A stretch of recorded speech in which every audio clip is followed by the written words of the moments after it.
Norah McCabe was a 33-year-old mother of 3 from West Belfast. She was killed after she was struck with a plastic bullet as she returned to her home from the shops on July the 8th, 1981. Her youngest child was just 3 months old.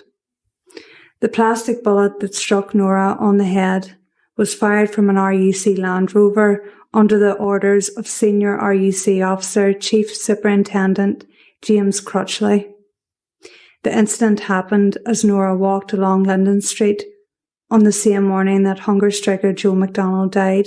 At the time, the RUC claimed they had fired at someone who had thrown a petrol bomb at their patrol. However, footage filmed by a Canadian camera crew in the area and produced at the inquest into Norah's death a year later completely contradicted the RUC's version of events. Norah's story is not a one-off. 17 people, 8 of them children, were killed by either plastic or rubber bullets used by the security forces during the Troubles. Between 1970, the year plastic bullets were first introduced, and 1981, almost 100,000 rubber and plastic bullets were fired. In 1981 alone, the year that Norah McCabe lost her life, 30,000 were fired on the streets of Northern Ireland. Her family have been campaigning since that tragic day for a change in the use of plastic and rubber bullets, and her son James is here to tell the story. James, thank you so much for joining me on today's podcast. You're welcome, Tricia. You were just 2.5 years old when you lost your mum. Yeah. Do you have any memories of her? None at all. I've went to psychiatrists and stuff like that, and maybe they says it's been buried in some memories and stuff, but I was very young, and I was a wee baby, so I have no memories at all of her, When did you realise that you had lost your mummy? That came about, and I can remember that when I was about 7. When I was about 7, the first Tuesday had come out, the first Tuesday programme, and my father had told me and my sister of what happened to our mother. We asked where is she and stuff like that, and they had told us that she was murdered. Police RUC had murdered her, shot her in the head. In a way, as a child, I didn't believe that. I didn't even believe my own father, because when you're a child, you're in school, you're learning about the firemen, ambulance men, policemen, and all what good that they do, and the crimes that they stop, and the protection that they give you. So in my mind as a child, I was questioning that, going like, maybe she was doing something wrong. Maybe they knew something or whatever. I couldn't. When my father was telling me they're doing it for nothing, I couldn't process that in my head as a child. So when the first Tuesday came out, the first time it came out, my father sat me and my brother on a chair. I was here and my brother was there next beside my father, and we watched the first Tuesday, and it was very hard. My father wanted us to watch it to see. He didn't want to be wanting us to think that he was telling us lies from one side of the thing, So when I watched it myself, I seen that she wasn't doing anything wrong. There was witnesses there, and there was no riots, there was no nothing. So that's when I realised at about 7 that this has happened. My mummy's not going to come back. They murdered her. So that's when I realised. And what a thing to have to come to terms with at 7 years old. I mean, I can't even begin to imagine what that was like, James. And you did mention there that the first Tuesday programme, which was a nationwide programme in the 80s that went all over the UK, nationwide, and a special investigation was done into your mother's death. Yeah. And I watched that myself, and I mean, it's absolutely heartbreaking. And I'm sure it opened a lot of eyes in the UK as to what was happening here in Northern Ireland. Only for the presence of that Canadian film crew, like you said, you would have been made to believe that your mum was involved in rioting. Yeah. And actually, from the video that was produced by your family solicitor, Pat Finucane, at the inquest a year later, it doesn't show rioting on the streets. No. So that was another lie. Tell me what you know about that day and what has come to light over the years about your mother's journey from leaving her home that day until she was fatally wounded on the street. Well, I know nothing really about it, to be honest, because we've been told so many different stories, but all the same story, that she was shot at the corner. My father has heard stories and stuff like that there.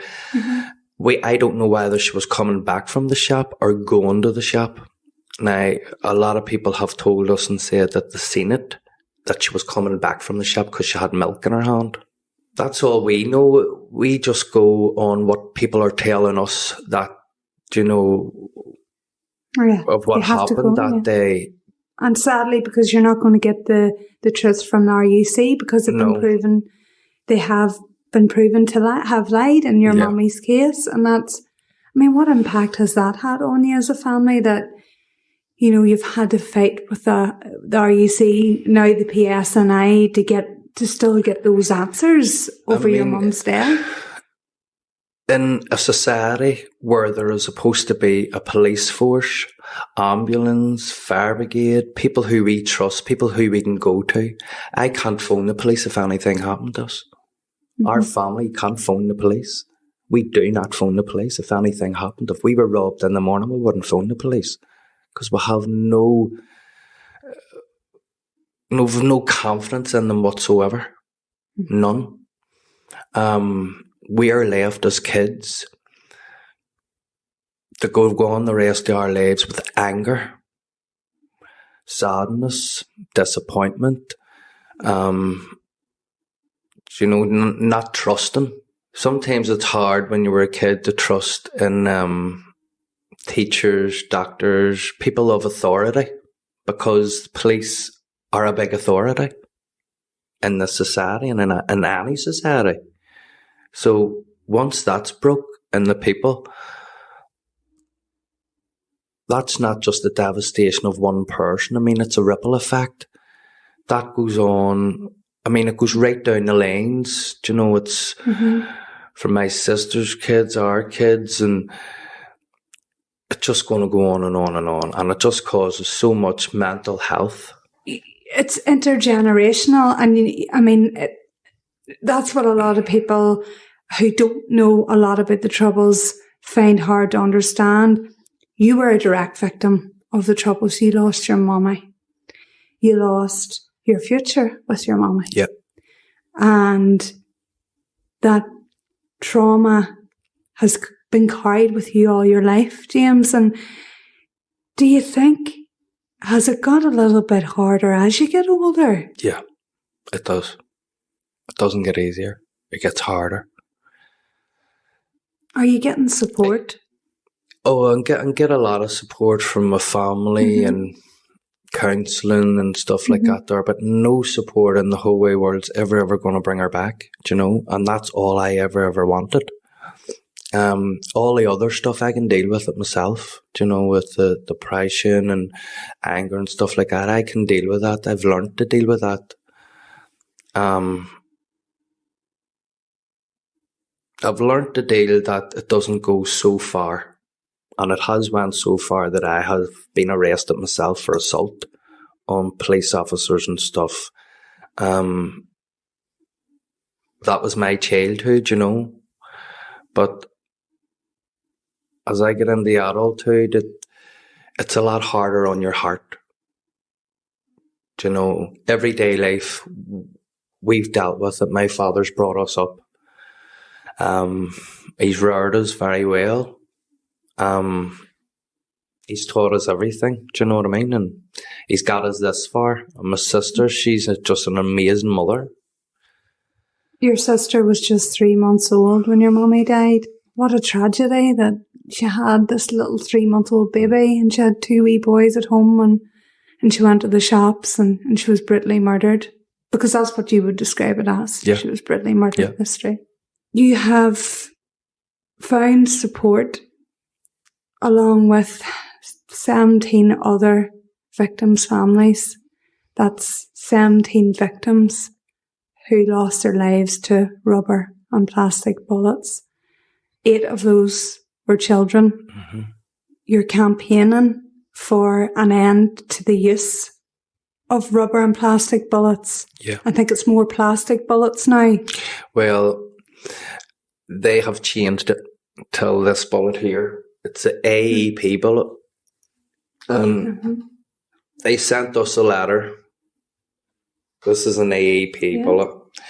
They sent us a letter to say that they're not using plastic bullets anymore. The policing board, we asked for an interview, or we asked to get to meet them, and they sent a letter to say that they're not using plastic bullets anymore. They're using the AEP bullet. The AEP bullet is supposed to be less lethal, and it mentions it's a soft-nosed bullet. Mm-hmm. This is the top. That's supposed to be the soft bit. So if it hits, it's supposed to cushion. But I can't even push that in, That's hard plastic, this.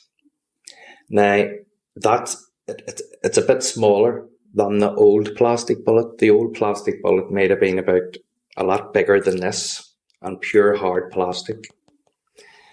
There's metal inside this. There's hard plastic, and there's rubber around it. So I mean that's 3 bullets into one.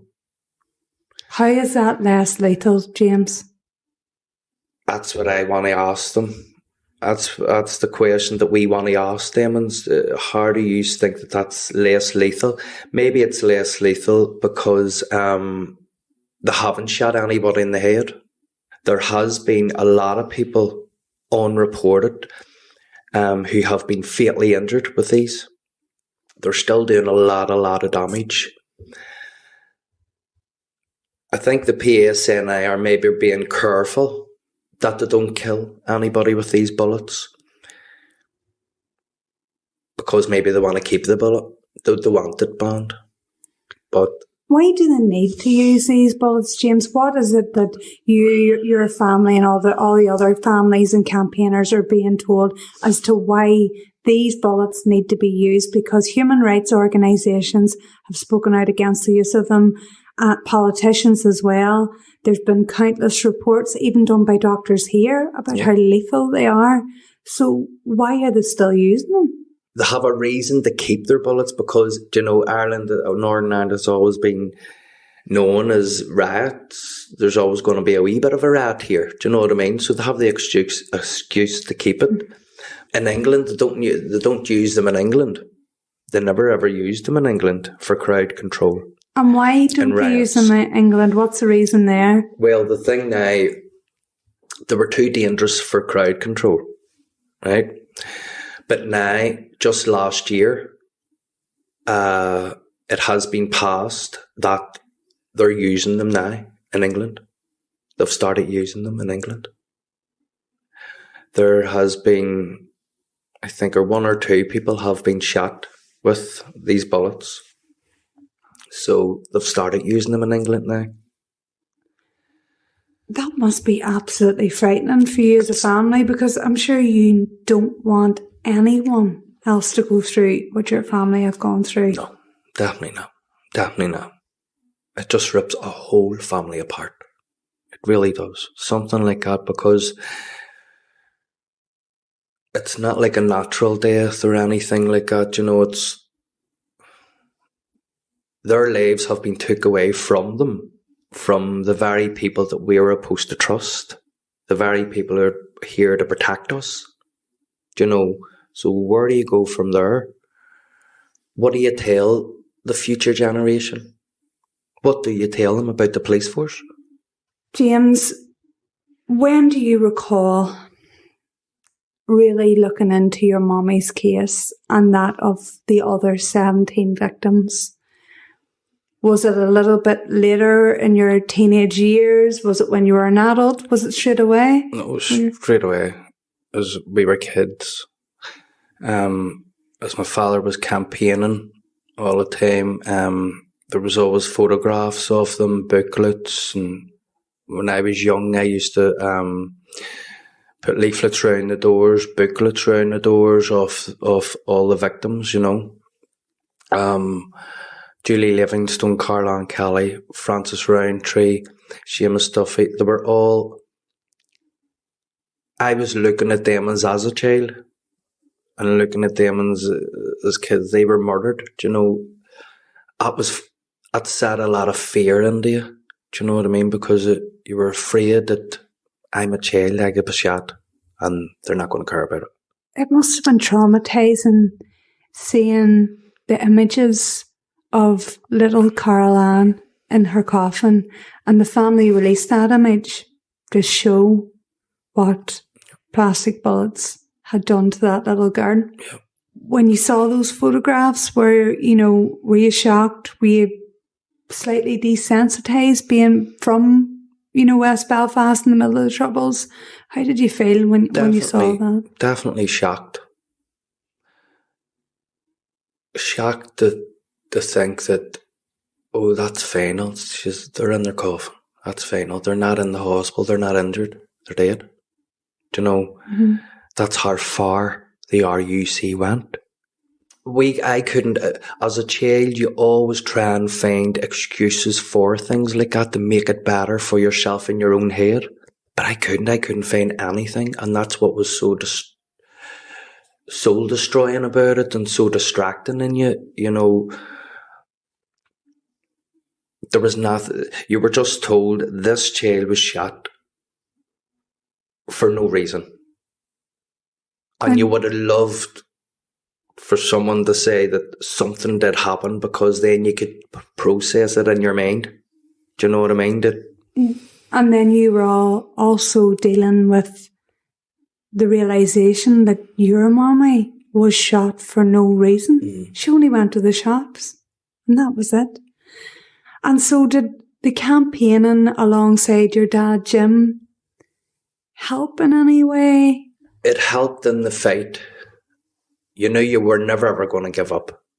You knew whenever your father or the older ones weren't able, we're going to do it. You know, because you can't sit back. I couldn't sit back. Me and my sister and the rest of the campaign probably find it very hard to sit back and do nothing. Do you know what I mean? It makes you feel like you're doing something for your dad. Do you know? Because there's nothing else you can do for them but only campaign to get these bullets banned and to make our society a safer society. I watched last year a wee guy just outside my door. He was breaking things up and stones up and stuff, and he was throwing them at the jeeps, and the jeeps were all lined up. But I noticed one cop had the baton round out, plastic baton round out, and she was aiming at him. You know, she was doing this. And I just thought, please God, don't. Because if that wee lad, if anything was to happen in front of me, I don't think I could cope with that. Do you know what I mean? And even seeing them shooting plastic bullets just outside your door last year, that's frightening. My sister was coming across this road with her kids, you know, coming over to see if my father was okay. She could have been hit. Where does it end? Where is it ever going to end? James, do you have that constant fear that you're going to lose somebody else close to you? Yes. Is that something that has obviously, that is something you've carried from losing your mum? Yeah. I always had the fear of my father. They're going to shoot my father next. Do you know? And that was so, and even now, when a riot breaks out, that fear overwhelms you. Do you know? And you live right next to the peace line where Yeah. that trouble, and it was ferocious. Yeah. It's Broke out last year. there, Lanark Way, you see. Over 20 years after the Good Friday Agreement, you still have that fear?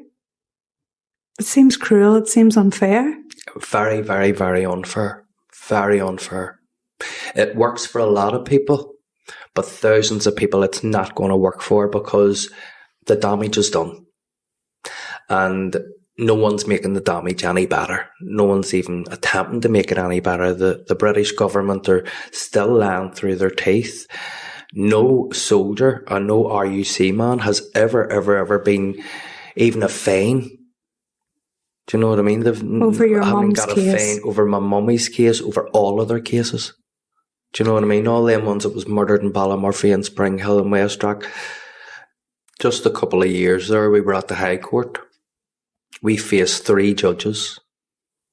Them 3 judges watched that video of my mother.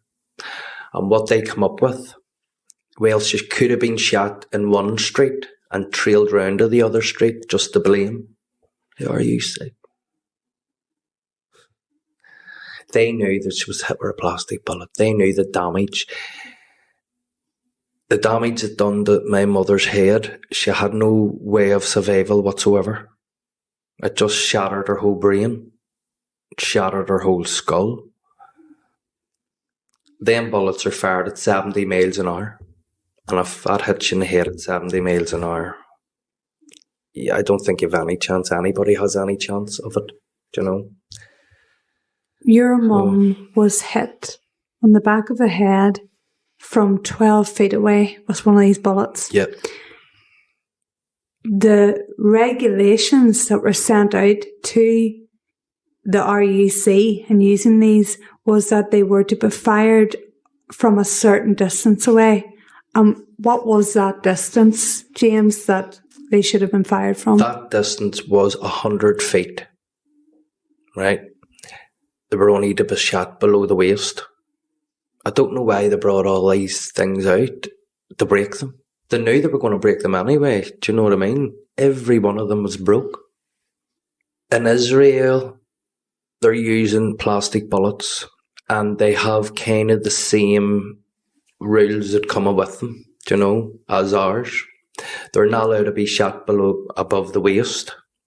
Women and children under 14 are not to be shot. And women are not to be shot. But they broke them rules. I think there's about 7 families or something who are campaigning a bit in Israel because they've been affected by plastic bullets. Do you know? It's not just here, it's a lot of countries all over the world that they're using them because they are the most lethal bullet in the world. That's why. It's power for them, do you know? Your dad, Jim, began campaigning almost straight away after his wife was gunned down on the street and lost her life. He has spoken in America, Germany, right round the world. You were there by his side throughout his life where he's been campaigning whilst trying to bring you up as well. How hard was that on him, do you think, James? I think it was really, really hard on him. The only time he cried whenever he had a couple of wee drinks on him. And that's the only time I ever seen my father shed a tear. He held it back. Do you know, he just got on with it with us. Do you know what I mean? And he done what had to be done. And he told us this is what has to be done. We are campaigning here. We need to get these. Do you know, my sister was always with him. He was pushing her up on the pram. And then it ended up that she was pushing her kids up till the protest on a pram. So it just went down do you know what I mean? The generations. I think my father maybe seeing us it helps him a bit. Maybe he doesn't want to see us doing this. He wants to see us doing something else and getting on with our lives and stuff. But this is our lives. Do you know? It's your life. It's put upon you. You have to deal with it and do. Tell me about the legal side of things, James, involving your mum's case, because there's been a few legal steps taken to get justice for your mummy. And, I mean, during the first inquest in 1982, Pat Finucane, your solicitor, another person who was sadly murdered years later, at the time, Pat Finucane brought out this priceless piece of filming made by that Canadian crew that day that showed what really happened when your mum was shot. Did I read that the coroner adjourned that hearing and then never sat? It never sat for a year again, that this piece of film wasn't allowed to be played in court? Yeah. That was their techniques. So from the outset, it was delay, and delay. Deliberate. Yep. That the RUC's line that they were dealing with rioters and they were being attacked. That's what the story should be, basically. Yeah. But Pat Finucane pushed on, and a year later, that film was shown in court. What happened after that, James? Was there a ruling in your mum's case? You know, the death inquest, and then did that move on? She was an innocent passerby. Mm-hmm. That's what they said. Okay, we'll agree that she was an innocent passerby. They didn't give us any why they done it, why they thought they were going to do it. You know, what did they think? They said nothing. Mm-hmm. We were given nothing. It was just okay then. She was innocent then. That's what we got from it, you know what I mean? That's all. So because of the video. So no talk about prosecutions, because, I mean, this is an innocent passerby. Mm-hmm. Your family need answers, and there should be a criminal investigation. There was no prosecutions whatsoever, is because that in them times, it's just like now. The British government think that when you pay out money, that's it. When they pay for the damages that they've done, that's it. There's no prosecutions then. Do you know? Which I think that's totally unfair. If more or less, if you take the money, there's not going to be anybody to prosecute it. That's the way they got people years ago. That's the way people were treated years ago. Do you know? Offered blood money. And that's what we got, was blood money. Your family were given compensation then, yeah. James? And when did that happen? How many years ago was that? That happened when her kids, when we got till 18, we were given a certain amount of money. It was put into our bank accounts for us when we were 18. Mm-hmm. Between us all, it was all spent within 2 months because it was blood money. It wouldn't, and I'm sure it wouldn't have been much. And you couldn't have done anything with it, because you couldn't have looked at it, anything that you bought from it or anything like that. It was just blood money. I wanted rid of it. All your family and the other victims' families want is for changes to be made for justice. What is justice for you, James? Is it prosecutions?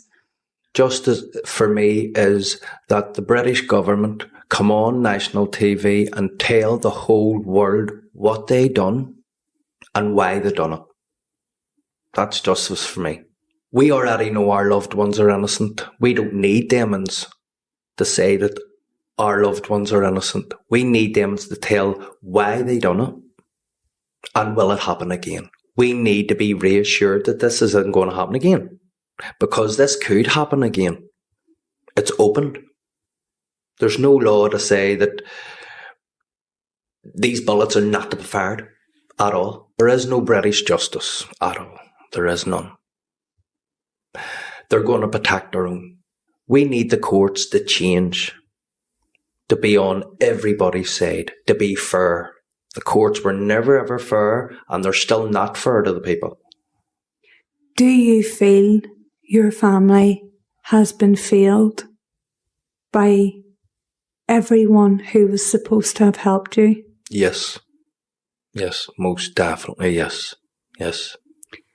We weren't failed with the solicitors who helped us. Pat Finnegan was an amazing person. We were failed by the courts, the British justice system, the British government. Failed by them all. We were failed by the very people that are there to help. We were failed by the law. Our law has completely failed us. Murder is murder. What did you lose out on, James, by not having your mummy growing up and going into your adult years and even today? What is it that has been taken away from you? I don't know, because I never had it. I don't know what I miss out on, because I never had it. I can only look around and see my aunts and my cousins, and when you look around, I don't know if it's a known fact, but it looks to me that everybody loves their mummies, like sons and daughters and stuff like that. You can have 1,000 fathers, but everybody loves their mothers. Do you know, your mother's the anchor of the family. She's the person that just sticks up for you no matter what. She'll always be there for you. Do you know? That's took away. And then with my nieces and nephews, she had no chance of being a grandmother and, you know, enjoying all that. Does your aunties and your other family members and your daddy tell you what sort of person your mummy was? They describe her as a very, very loving person. She was the anchor of her own family as well. Everybody turned to her. She was very helpful. I was just told that she was just a tough person. Do you know, she was very tough. Bit of a tomboy, you know. Just a beautiful person. Do you know, they told us that she's just a beautiful person, but I don't know, I think I feel the same way as my sister and my brother, that it hurts you when people tell you nice things about her. Sometimes I can't smile and can't, oh, that's great. There's a resentment that you never got to experience that. We never got to process it in our heads as kids, to see my mother buried, to see her getting buried and all the rest of that. We were just told she was shot, she's dead, that's it. I never seen her. I never seen the dead body. I never seen anything. I never even seen my mother to start off with. Do you know? So sometimes I do think and get very resentful, and I wonder, well, why am I doing this? Because I never had her in the first place.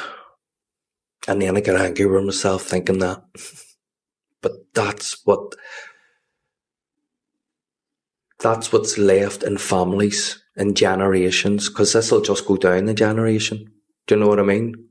I can't tell the younger ones lies. You have to tell them the truth. You have to tell them what happened. And then they can make up what they think. Do you know what I mean? It's shocking. I wish to God I didn't have to tell it. But she was murdered. And that's it. Do you think that your nieces and nephews will have to carry this campaign on because of the lack of interest from the British government in giving your family justice and the answers that you deserve? I really, really hope not. I hope not. I hope this is the last. We are experiencing a bit of peace now. There was war here. We're experiencing peace. And it's getting better. If that was to happen and someone was murdered,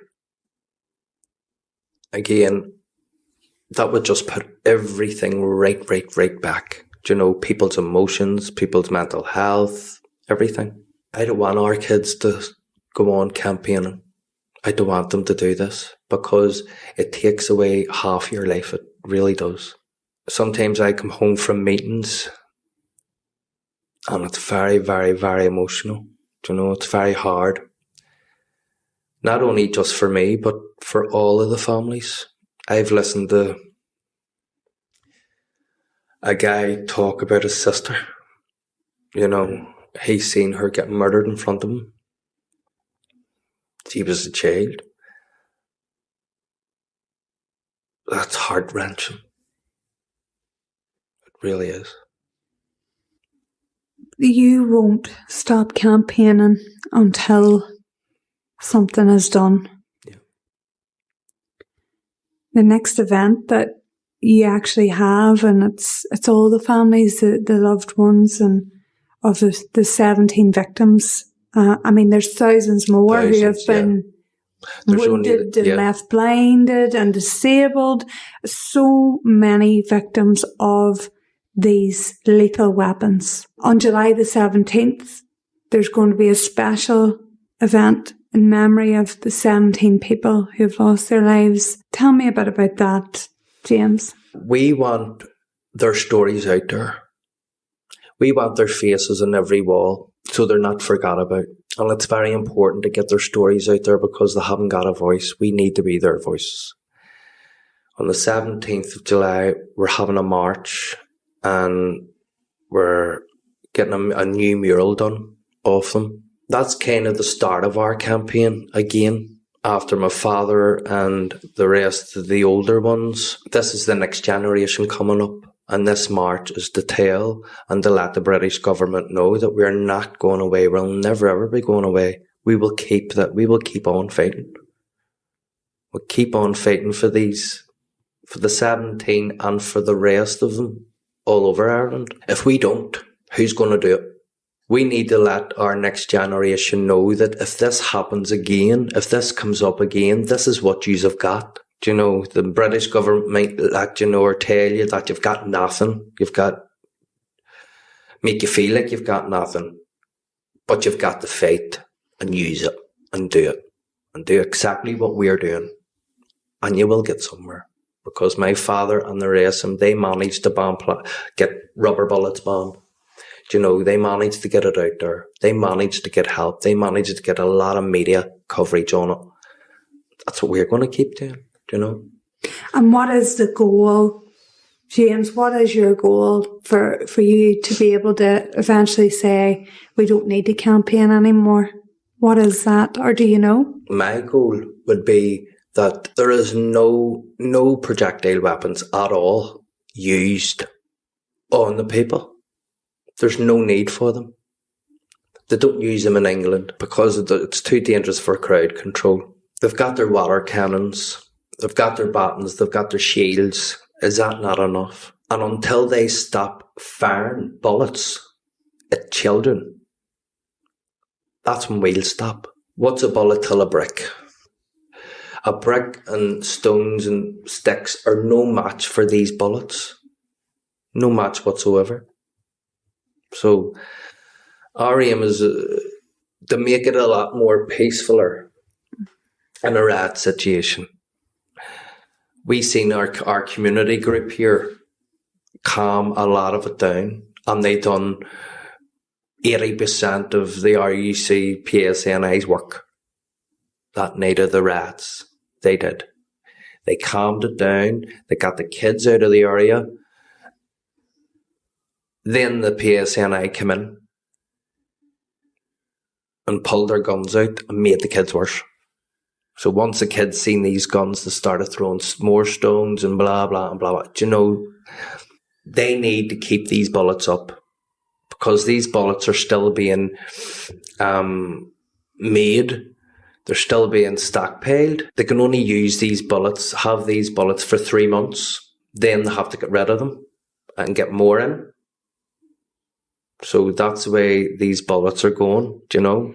So if there's no riots, there's no need for bullets. But if there is riots, they'll need these bullets. I can tell how angry you are at the police. Is that an anger that you think you'll ever be able to quell in any way, James? No. The hurt's too deep? Never. It's too deep. That's my mother. That's my mother. And if it didn't happen to my mother, it would still affect me because there's children murdered. It went on to the children. 12-year-old child, 14-year-old child. What danger are they? What legal action in the past has your family taken in that quest for answers, James? As you've read it, my father went to court about a year after that happened, my mother. He campaigned and the courts kept getting put back and put back and put back.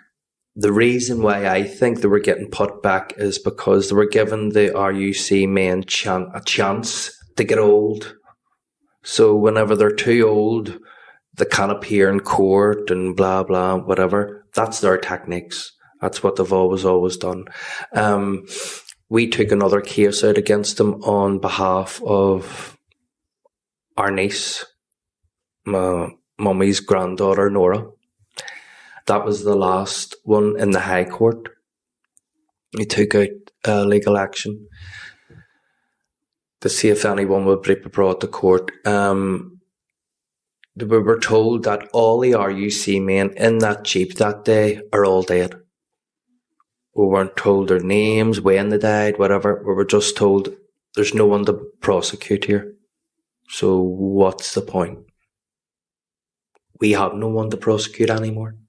Because, say 6 officers in that Jeep that day, all 6 of them are all dead. So that's what we were told by 3 top judges.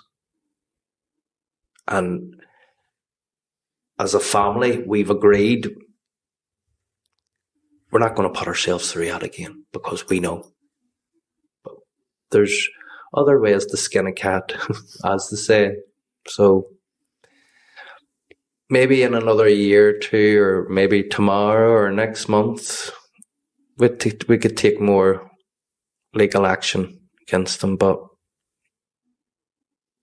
we don't know whether that would help us or not.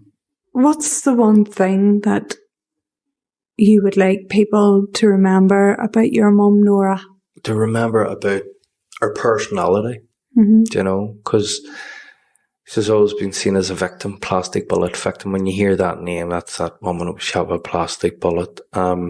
That's what we're campaigning. That's a part of our campaign. To bring all their personalities out.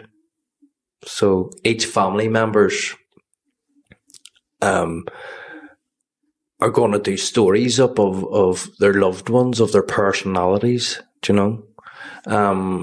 We're going to put them on the walls. We're going to put them in the books. We're going to put them into stories. Everything. Get all their personalities out there. I heard a personality of one of the victims. It was actually Carol Ann Kelly. And her brother was telling me about her, and I thought, Jesus, now I look at Carol Ann differently. I was looking at her as this wee girl, you know, and she was murdered, and that was it. And now I look at her as this wee tough girl. I mean, when they were telling me about her, like, what? Wee Carol Ann, you know. And their personalities. So you can, I'm only starting to kind of put personality till their face, if you know what I mean. I only seen them as a victim. Now I'm starting to see them as people. You know, there were once people, they were once funny, they were once interesting. They've all got wee stories and stuff, so that's what we want to put out there. We want to put out there were people just like us, and they have no voice. Do you know, I wouldn't like to think if that ever happened to me, that people would just go on and forget about it. I would like someone to speak up for me. I think that's a lovely way to end the interview, James. I mean, I have huge respect for you. I have huge respect for your entire family, especially your dad, Jim, who was trying to grieve and bring up 3 little children. He campaigned, and to this day, he still campaigns. I wish you all the best Thank in you so much. campaigning.